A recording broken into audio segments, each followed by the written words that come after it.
I'm Katie Briefel, a podcaster, a marketing expert, and I'm fascinated by people and their individual stories. 2020 saw brands really embracing diversity in their Christmas ads. And while loads of people really celebrated it, there were people on social media, on Twitter, who really criticised it, saying it didn't represent them.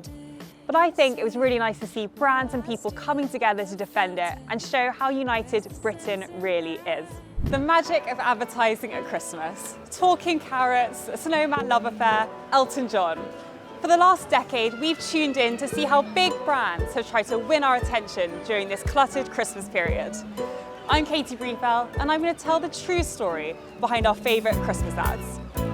I love having my own podcast because I love hearing people's stories. I really like having a conversation where people are really open and honest. There have been so many great examples of restaurants and bars who've been really creative and resilient, whether it's delivery boxes or stay-at-home cocktails, and it's really encouraging to see.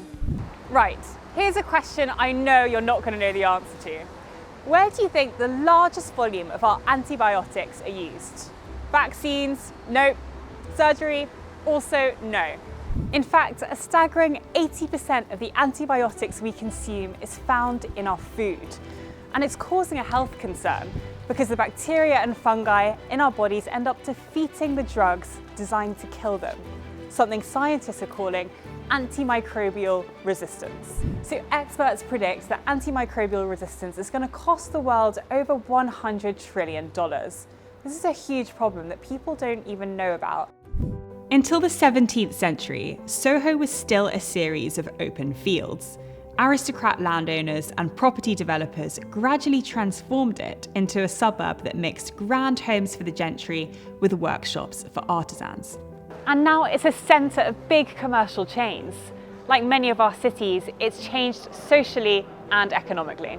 Instagram launched 10 years ago, and within 2 years, it had over 30 million active monthly users. Now it's over 1 billion. But for some, it's been a decade that tells a story of bullying, of eating disorders, and addiction.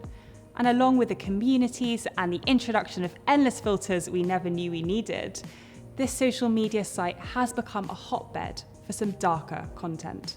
This is Chemical Nation, the show that each week explores how we are all living in a toxic world. Has there been any negativity or downsides to building your brand on Instagram? I think people think they can say and send what they want a lot of the time.